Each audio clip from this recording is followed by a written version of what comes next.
एक गांव में गुड्डू नाम का बेहद गरीब व्यक्ति रहा करता था। उसकी पत्नी बहुत बीमार रहती थी। उसकी 2 वर्षीय बेटी जन्मजात गूंगी थी। एक दिन जब गुड्डू घर आया तो उसकी पत्नी शर्मीली बहुत बुरी तरह से खांस रही थी। फिर गुड्डू बोला, शर्मीली क्या हुआ तुम्हें? क्या तुमने आज दवाई नहीं खाई? फिर शर्मीली कहती है, शायद आपने देखा नहीं, दवाई को खत्म हुए तो पूरे 2 दिन हो चुके हैं। फिर गुड्डू कहता है, मैं दुनिया का सबसे ज्यादा लाचारी पति और पिता हूँ शर्मीली, जो अपनी पत्नी का सही से इलाज भी नहीं कर सकता। फिर शर्मीली कहती है, उदास मत होइए, इसमें आपकी कोई गलती नहीं। धन स्त्री के नसीब का होता है, मेरा ही नसीब फूटा था, वरना आपने तो अपनी तरफ से पूरी कोशिश की। मुझे एक वादा कीजिए। तो गुड्डू कहता है, कैसा वादा शर्मीली? फिर शर्मीली कहती है, मेरा अंतिम समय आ गया है। मुझे पता है, जब आप मुझे डॉक्टर के पास ले गए थे तो उसने कहा था कि अब मेरे पास ज़्यादा समय नहीं है, मेरे फेफड़े खराब हो चुके हैं। फिर गुड्डू बोला, ऐसा नहीं कहते शर्मीली, मैं अभी इसी वक्त डॉक्टर के पास ले चलूंगा। फिर शर्मीली कहती है, नहीं, कोई फायदा नहीं, मुझे एक वादा कीजिए, मेरे जाने के बाद आप मेरी बेटी को कभी भी उसकी माँ की कमी नहीं होने देंगे, उसे कभी नहीं डांटेंगे। फिर गुड्डू रोते हुए कहता है, मैं वादा करता हूँ शर्मीली। अपने बगल में लेटी हुई अपने 2 वर्षीय बेटी को हसरत भरी निगाहों से देखने लगी। शर्मीली ने उसे देखते ही देखते दम तोड़ दिया। गुड्डू फूट फूट कर रोने लगा। इस घटना को 10 वर्ष हो चुके थे। गुड्डू की पुत्री मीरा अब 12 वर्ष की हो चुकी थी। गुड्डू गांव के जमींदार विक्रम की हवेली में साफ सफाई का काम करने लगा। एक दिन गुड्डू जमींदार से कहता है, मुझे आपसे कुछ बात करनी है सेठ जी। फिर जमींदार कहता है, अच्छा, मेरे इतने बुरे दिन आ गए कि गांव का एक भिखारी मुझसे बात करना चाहता है, जो मेरे ही टुकड़ों पर पलता है। चल जल्दी बोल, क्या बात करना चाहता है? फिर गुड्डू कहता है, सेठ जी, मुझे 500 रुपये की बहुत जरूरत है। तो जमींदार कहता है, 500 रुपये में कितने जीरो होते हैं, यह तुझे पता भी है? तेरे बाप दादा ने भी कभी 500 रुपये देखे थे क्या? वैसे तुझे क्या जरूरत आ पड़ी पैसों की? फिर गुड्डू कहता है, मेरी बिटिया 2 दिन से बुखार से तप रही है, उसकी दवाई लानी थी। तुम गरीबों को बुखार में दवाई नहीं खानी चाहिए। अपनी बेटी के शरीर पर गीली पट्टियां रख दे, बुखार उतर जाएगा। गुड्डू कहता है, ऐसा मत कहिए सेठ जी, मैं आपका हर कहना मानता हूँ। अगर आप बोलते हैं कि तपी दोपहरी में मुझे सारा दिन खेतों की रखवाली करनी है, तो मैं सारा दिन धूप में ही रहता हूँ और आपसे कभी पैसे नहीं मांगता हूँ। और बिटिया को 2 दिन से बुखार है, सिर्फ उसकी दवाई के लिए ही पैसे मांग रहा हूँ। यह सुनते ही जमींदार का गुस्सा 7वें आसमान पर पहुंच गया और बोला, क्यों रे, तुझे खाने को मिलता है वह क्या कम है कि अब तू पैसे भी मांगने लगा? अगर तेरी औकात उसकी दवाई खरीदने की भी नहीं थी तो बच्ची पैदा क्यों की रे तूने? अरे पैदा होते ही उसे उस समय ही किसी कूड़े के ढेर में डाल देता। जमींदार की बात सुनकर गुड्डू की आंखों में आंसू आ गए। यह आप कैसी बातें कर रहे हैं सेठ जी? मैंने बरसों आपकी गुलामी की है, आज पहली बार मैंने आपसे कुछ पैसे मांगे हैं, वह भी बिटिया की दवाई के लिए। फिर जमींदार बोला, नमक हराम, जबान लड़ाता है।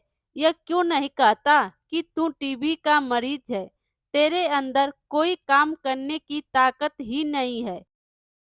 एक तो तुझे खाने को भोजन दिया, पहनने को कपड़े दिए, ऊपर से तू मुझे जुबान लड़ा रहा है। इससे पहले कि मैं अपना आपा खो दूं तो निकल जा यहाँ से, निकल जा। तो गुड्डू कहता है, यह बिल्कुल गलत बात है सेठ जी। ईश्वर ने आपको इतना ढेर सारा धन दिया है, आपको एक गरीब को अपमानित करते हुए शर्म नहीं आती? अरे मैंने अपनी गुलामी के बदले आपसे क्या मांगा? सिर्फ 500 रुपये के लिए आप मुझे बोल रहे हो कि अपनी बेटी के पैदा होते ही किसी कूड़ेदान के ढेर में फेंक देता? गरीब की हाय में बहुत ताकत होती है सेठ जी। गरीब के दिल से निकली हुई हाय बड़े बड़े महलों को चुटकियों में धाराशाही कर देती है, बड़े बड़े रईसों को चुटकियों में भिखारी बना देती है। गुड्डू की यह बात सुनकर जमींदार ने गुड्डू को लातों घूंसों और डंडों से उसे बुरी तरह से पीटना शुरू कर दिया और उसे धक्के मारकर अपनी हवेली से बाहर निकाल दिया। गुड्डू दर्द से कहराते हुए अपने घर आ गया। अपने पिता को दर्द से कहरता हुआ देख मीरा तुरंत दौड़ी दौड़ी आई और वह इशारों इशारों में गुड्डू से पूछने लगी, यह क्या हुआ पिताजी? फिर गुड्डू बोला, मैंने तेरी दवाई के लिए सेठ जी से कुछ पैसे मांगे थे बेटा, लेकिन सेठ जी ने मुझे एक भी पैसा नहीं दिया। इसके बदले उसने मुझे अपमानित करके मार पीट कर अपनी हवेली से बाहर भगा दिया। गुड्डू की बात सुनकर मीरा की आंखों में आंसू आ गए और उसने इशारों इशारों से अपने पिता से कहा, मेरा बुखार सही हो गया है पिताजी, आपको चिंता करने की बिल्कुल भी आवश्यकता नहीं है, मैं बिल्कुल सही हूँ। मीरा की बात सुनकर गुड्डू फुट फुट कर रोने लगा और बोला, सेठ जी ने मुझे काम से भी निकाल दिया और मैं जानता हूँ कि तू झूठ बोल रही है, तुझे अभी भी बुखार है और तुझे भूख भी लगी है। गुड्डू रोते रोते सो गया और मीरा भी। अगली सुबह मीरा ने अपने पिता को बहुत उठाए मगर गुड्डू नहीं उठा। मीरा घबरा कर बाहर भागी तो बाहर गांव के मुखिया के साथ कुछ व्यक्ति खड़े थे। मीरा को घबराए देख वह लोग झोपड़ी में आ गए। फिर मुखिया जी कहते हैं, अरे यह तो गुड्डू है, इसको क्या हुआ? मुखिया के बगल में खड़ा व्यक्ति तुरंत गुड्डू के शरीर को हिलाकर देखने लगा। फिर वह कहता है, मुखिया जी यह तो मर चुका है और मुझे लगता है कि इसको मरे हुए काफी घंटे हो चुके हैं। मुखिया कहते हैं, यह तो बहुत बुरा हुआ, बेचारी गूंगी लड़की का एक यही तो एक सहारा था। फिर वह व्यक्ति कहता है, इसके शरीर पर तो चोटों के काफी निशान हैं मुखिया जी, लगता है किसी ने गुड्डू को बहुत बुरी तरह से पीटा हो। फिर मुखिया जी कहते हैं, गुड्डू तो जमींदार विक्रम के यहाँ काम करता था और विक्रम की क्रूरता के बारे में तो गांव का हर व्यक्ति जानता है। जरूर उस निर्दयी ने ही इस बेचारे को पीटा होगा। फिर वह व्यक्ति कहता है, मैंने इतना क्रूर और अत्याचारी व्यक्ति अपने जीवन में नहीं देखा मुखिया जी। उस निर्दयी जमींदार को इस बेचारी बच्ची पर भी तरस नहीं आया। उसने यह भी नहीं सोचा कि अगर बसंत को कुछ हो गया तो इसका क्या होगा। फिर मुखिया जी कहते हैं, तुम तो जानते ही हो जमींदार की उठक बैठक पुलिस के महकमे के बड़े अधिकारियों में है और उसके पास धन की कोई कमी नहीं है। इसी बात का वह आज तक फायदा उठाता आया है। अरे हम क्या कर सकते हैं, ईश्वर ही उसे सजा देगा भैया। फिर वह गांव का व्यक्ति कहता है, जो भी हो मुखिया जी, पर इस बेचारी गूंगी बिटिया की माँ तो 10 वर्ष पहले ही स्वर्ग सिधार गई, ऊपर से इसका बेचारा पिता भी मर गया, अब यह अनाथ कहाँ जाएगी। गांव के उस व्यक्ति की बात सोचकर मुखिया गहरी सोच में डूबता हुआ बोला, बच्ची की परवरिश कोई और नहीं बल्कि जमींदार ही करेगा। चलो मेरे साथ। मुखिया मीरा को लेकर सीधा जमींदार की हवेली पर पहुंच गया। तो जमींदार कहता है, क्या बात है मुखिया जी, आज सुबह सुबह गांव के व्यक्तियों को लेकर यहाँ कैसे? सब कुछ ठीक तो है? तो मुखिया जी कहते हैं, आपके यहाँ पर गुड्डू बरसों से काम करता था, कल रात उसकी मौत हो गई। तो जमींदार कहता है, यह तो बहुत बुरा हुआ। मैंने गुड्डू को कभी भी नौकर नहीं समझा। फिर मुखिया जी कहते हैं, इस बात को तो हम सभी जानते हैं कि आप दिल के कितने अच्छे हैं। लेकिन रमेश ने देखा है कि गुड्डू के शरीर पर चोटों के काफी निशान हैं। अभी हमने उसका अंतिम संस्कार नहीं किया है। सोच रहे हैं कि पुलिस को सपुर्द कर दे। पोस्टमार्टम से खुलासा हो जाएगा कि आखिर उसकी मौत किस वजह से हुई। यह सुनकर जमींदार घबरा गया, क्योंकि वह जानता था कि उसने गुड्डू को कितनी बुरी तरह से पीटा था। फिर जमींदार कहता है, अरे नहीं नहीं मुखिया जी, पुलिस के पास जाकर क्या करेंगे? अब गुड्डू का अंतिम संस्कार मैं करूंगा। और जहां तक सवाल उसकी बिटिया मीरा का है, और आज से उसकी परवरिश मैं करूंगा। उसे कभी भी उसके पिता की कमी महसूस नहीं होने दूंगा। जमींदार की बात सुनकर मुखिया व्यंग्यात्मक हंसी हंसते हुए बोला, मुझे आपसे यही उम्मीद थी। हम हर महीने मीरा बिटिया का हाल चाल लेने आते रहेंगे। इतना कहकर मुखिया मीरा को छोड़कर वहां से चला गया। मीरा अच्छी तरह से जानती थी कि जमींदार झूठ बोल रहा था। उसके बाद जमींदार की पत्नी आती है और कहती है, क्या जरूरत थी मुखिया के सामने अपनी बढ़ाई पेश करने की? गुड्डू हमारे लिए क्या कम मुसीबत था कि एक और मुसीबत इस गूंगी को हमारे सर पर छोड़ गया? फिर जमींदार कहता है, तुम्हारा दिमाग तो ठीक है ना हेमलता?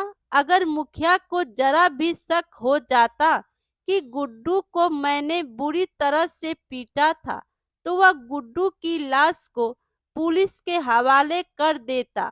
अगर गुड्डू का पोस्टमार्टम हो जाता तो हम सबकी इज्जत मिट्टी में मिल जाती और सब जेल की चक्की पीस रहे होते। जरा दिमाग से भी काम लिया करो। फिर हेमलता कहती है, वह सब तो ठीक है, पर अब इस गूंगी का क्या करना है?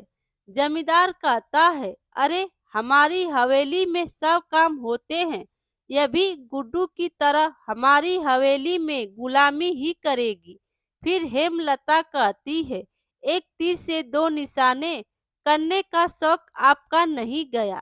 फिर जमींदार कहता है, मैं तुम्हारा मतलब नहीं समझा। फिर हेमलता बोली, अरे सीधी सी बात है, गांव वालों की नजरों में आप इस बच्ची की परवरिश कर रहे हैं और हमें तो बैठे बिठाए गुड्डू के मरने के बाद में एक नई गुलाम मिल गई, वह भी ऐसी गुलाम जो बोल ही नहीं सकती। कुछ दिन बाद हेमलता की बहन ललिता वहां रहने के लिए आई है और वह हेमलता से कहती है, हेमलता कुछ दिमाग से काम लो, सालों बाद यह गूंगी जवान हो जाएगी। गांव वाले वैसे भी इसे तुम्हारे मथे मर गए हैं, कहीं तुम्हें इसके हाथ भी पीले ना करने पड़ जाएं। फिर हेमलता कहती है, मैं भी काफी समय से यही बात सोच रही थी ललिता, लेकिन चिंता मत करो, मैं इसका भी उपाय निकाल लिया है। ऐसा उपाय कि सांप भी मर जाए और लाठी भी ना टूटे। एक दिन हेमलता और ललिता ने मीरा को कमरे में बंद कर दिया। मीरा वहां पर 2 दिन तक भूखी और प्यासी बैठी रही। अचानक रात के समय मीरा की आंख खुल गई। उस कमरे के अंदर रोशनी की किरणें फूट रही थी। उस किरणों से एक रहस्यमयी स्त्री निकलकर बाहर आ गई और मीरा को कहने लगी, घबराओ मत मेरी बच्ची, मैं सब जानती हूँ। अत्याचारों ने तुझ पर और तेरे पिता पर कैसे कैसे अत्याचार किए हैं। तेरे पिता को जमींदार ने कितनी बुरी तरह से पीट पीट कर मार डाला। अचानक मीरा को अपने अंदर अजीब सा बदलाव महसूस हुआ। फिर वह स्त्री कहती है, मीरा अब तुम गूंगी नहीं रही, अब तुम बोल सकती हो। फिर मीरा बोलने लगी, यह कैसे हो सकता है? मैं तो जन्मजात गूंगी हूँ, मैं कैसे बोल सकती हूँ? आप कौन हो? फिर वह कहती है, कुछ समय बाद तुम्हें सब पता चल जाएगा। मुझे यह भी पता है कि इन सब निर्दयी लोगों ने तुम्हें 2 दिन से भूखा रखा है। फिर मीरा बोली, हाँ, इन लोगों ने मुझे 2 दिन से कुछ भी खाने को नहीं दिया। उस रहस्यमयी स्त्री ने अपने जादू से मीरा के सब मनपसंद व्यंजन मीरा के सामने रख दिए। मीरा ने पेट भरकर खाना खाया। कुछ देर बाद सुबह हो गए। उधर हेमलता और ललिता कहती है, चलो जरा चलकर देखते हैं। तो ललिता कहती है, हाँ, मुझे पूरा विश्वास है कि वह नाशपाती गूंगी बहरी मर गई होगी। हेमलता और ललिता ने जैसे ही कमरे के दरवाजे को खोले तो उन्होंने देखा कि मीरा नए कपड़े पहने हुए कुर्सी पर आराम से बैठे हुए केला खा रही थी। फिर ललिता कहती है, अरे हेमलता, हम लोग तो समझ रहे थे कि यह तो मर गई होगी, मगर यह तो बैठ के आराम से केला खा रही है। फिर हेमलता कहती है, वह सब तो सही है ललिता, मगर इसके पास में केला कहाँ से आया? यह कमरा तो बरसों से बंद पड़ा है। फिर ललिता पूछती है, ये लड़की सीधी तरह से बता दे, तुझे यह केला किसने दिया? हमने तो इस कमरे के बाहर ताला लगा दिया था। कौन आया था हमारे पीछे? हेमलता कहती है, यह क्या बोल रही हो ललिता? यह तो गूंगी और बहरी है, यह क्या हमें बताएगी? फिर ललिता कहती है, अरे इशारे से तो बता सकती है ना। फिर मीरा बोली, इसे मुझे एक जादुई स्त्री ने दिया है। मीरा को बोलता देख हेमलता और ललिता को चक्कर आ गए। फिर हेमलता कहती है, हे भगवान, ऐसे कैसे हो सकता है? मैंने तो सुना था यह जन्मजात गूंगी है, लेकिन यह तो बोल रही है। फिर ललिता कहती है, अरे काहे को घबराती है? तो जरा जरा सी बात पर डर जाती है। कहीं यह लड़की नाटक कर रही होगी। यह कोई गूंगी बहरी नहीं है। क्या भला कोई जन्मजात गूंगा बोल सकता है? फिर वह कहती है, ए लड़की, अब इस केले को खाना बंद कर और बाहर आ जा। मीरा उस रहस्यमयी जादू स्त्री को देख रही थी और वह रहस्यमयी स्त्री सिर्फ मीरा को दिखाई दे रही थी। उस रहस्यमयी स्त्री ने मीरा को उन दोनों के साथ जाने का इशारा कर दिया। मीरा हेमलता और ललिता के साथ चली गई। फिर ललिता कहती है, चल जा, मेरे लिए एक गिलास पानी लेकर आ, बहुत जोरों से प्यास लगी है। ललिता ने यह कहा ही था कि जग अपने आप उठकर ललिता के पास आ गया। यह देखकर ललिता की चीख निकल गई। ललिता के चीख सुनकर हेमलता दौड़ी दौड़ी ललिता के पास आई और बोली, क्या हुआ बहन, चिल्लाई क्यों? तो ललिता घबराते हुए बोली, भूत, भूत, यह लड़की भूत बन गई है। फिर हेमलता कहती है, क्या बकवास कर रही हो ललिता? कुछ देर पहले तो तुम बड़ी बहादुर बन रही थी, झांसी की रानी के जैसे बातें कर रही थी, और अब सूखे पेड़ की तरह थर थर कांप रही हो। मैं अभी इस लड़की को सबक सिखाती हूँ। हेमलता मीरा को मारने जैसे ही दौड़ी कि अचानक उसे ऐसा लगा कि उसका पैर किसी ने पकड़ लिया हो। फिर हेमलता कहती है, अरे मेरा पैर किसने पकड़ा? पर उसी रहस्यमयी स्त्री ने पकड़ा था। मगर वह उन दोनों को दिखाई नहीं दे रही थी। उस रहस्यमयी स्त्री ने हेमलता को उठाकर फर्श पर पटक दिया। हेमलता दर्द से चीख उठी। यह सब देखकर ललिता उठकर बाहर की तरफ भागी और जमींदार के पास पहुंची। तो जमींदार कहता है, क्या बात है ललिता बहन, बहुत घबराई हुई हो तुम। फिर ललिता बोली, अरे वह गूंगी और बहरी लड़की को जो तुमने रखा है ना, वह लड़की बोल रही है और भूत बन चुकी है। पानी अपने आप चलकर आ रहा है। यह सब क्या हो रहा है? फिर जमींदार कहता है, क्या अनाप शनाप बके जा रही हो? जरूर उस लड़की ने तुम्हें बेवकूफ बनाया होगा। मैं जाकर देखता हूँ। जमींदार कमरे में गया तो देखा कि उसकी पत्नी फर्श पर लेटी हुई दर्द से कहर रही थी। तभी अचानक कमरे में रखा डंडा खुद ब खुद जमींदार को बुरी तरीके से पीटने लगा। फिर जमींदार कहने लगा, अरे यह कैसे हो सकता है? डंडा मुझे कैसे मार सकता है?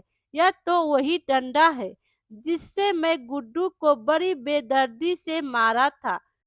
कुछ देर में जमींदार का शरीर रक्त से लथपथ हो गया और कहने लगा, मुझे माफ कर दे मीरा, मैं जानता हूँ कि मैंने तेरे पिता गुड्डू के साथ बहुत बुरा किया।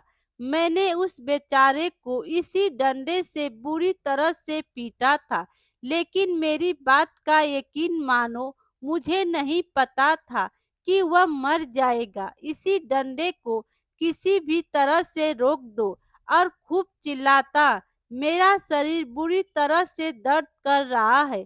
तभी एक और डंडा उड़ते हुए वहां पर आ गया और हेमलता और ललिता दोनों को बुरी तरह से पीटने लगा और दोनों चिल्लाती है, हाय रे मर गई मैं, हमें छोड़ दे, हमें छोड़ दो। फिर हेमलता कहती है, हमें क्षमा कर दो। अरे ललिता बहन, मैं तुमसे कह रही थी कुछ तो गड़बड़ है, कहीं मीरा भूत तो नहीं बन गई। तभी अचानक वह दोनों डंडे रुक गए और देखते ही देखते वह शर्मिली के रूप में परिवर्तित हो गई। तभी एक तेज रोशनी फटी और उस रोशनी में से गुड्डू निकलकर शर्मिली के बगल में आकर खड़ा हो गया। गुड्डू को देखकर मीरा पूरी तरह से चौंक गई और मीरा बोली, पिताजी आप? तो गुड्डू कहता है, हाँ बिटिया, यह मैं हूँ और यह रहस्यमयी स्त्री और कोई नहीं बल्कि तेरी माँ है। मीरा रोते हुए शर्मिली से जाकर लिपट गई। अब वह सब लोग शर्मिली और गुड्डू को देख रहे थे।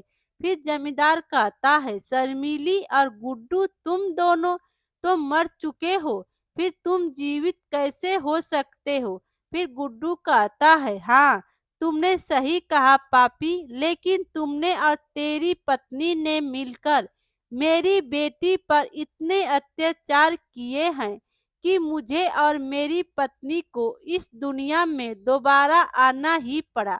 हम दोनों की आत्माएं तड़प उठी। फिर हेमलता कहती है, हमें क्षमा कर दो। फिर ललिता भी बोली, हमें माफ कर दो, हम मीरा को अब कभी तंग नहीं करेंगे। फिर शर्मिली कहती है, नहीं, मैं तुम तीनों को जीवित नहीं छोड़ूंगी। तुम तीनों ने मेरी बेटी के साथ बहुत अत्याचार किए हैं। तभी वहां पर मुखिया बहुत से लोगों को लेकर वहां आ गया। सभी गांव वाले हैरत से गुड्डू और शर्मिली की ओर देखने लगे। फिर मुखिया गुड्डू और शर्मिली से कहता है, अब इन्हें छोड़ दो। आज से मीरा मेरी बिटिया है, इन्हें इनके किए की सजा कानून देगा। फिर गुड्डू कहता है, नहीं मुखिया जी, यह तीनों पापी अपने पैसे के दम पर फिर से बाहर आ जाएंगे और फिर से मुझ जैसे गरीबों को मारेंगे और उनके बच्चों पर अत्याचार करेंगे। यह तीनों इंसान के नाम पर कलंक है। फिर शर्मिली भी बोली, इन तीनों ने गरीब पर अत्याचार करने की हद पार कर दी है। इन तीनों इंसान के नाम पर कलंक है। फिर शर्मिली भी बोली, इन तीनों ने गरीब पर अत्याचार करने की हद पार कर दी है। इन तीनों की मौत निश्चित है। गुड्डू और शर्मिली ने अपना हाथ आगे कर दिया और उनके हाथ से आग की बड़ी-बड़ी लपटें निकलने लगी और देखते ही देखते जमींदार हेमलता और ललिता जलकर भस्म हो गए। मीरा की परवरिश गांव का मुखिया अपनी बेटी की तरह करने लगा। मेरे प्यारे दोस्तों, कहानी अच्छी लगी हो तो लाइक कीजिए और अपने दोस्तों में भी शेयर कीजिए और चैनल पर नए हो तो चैनल को सब्सक्राइब कीजिए। Thank you.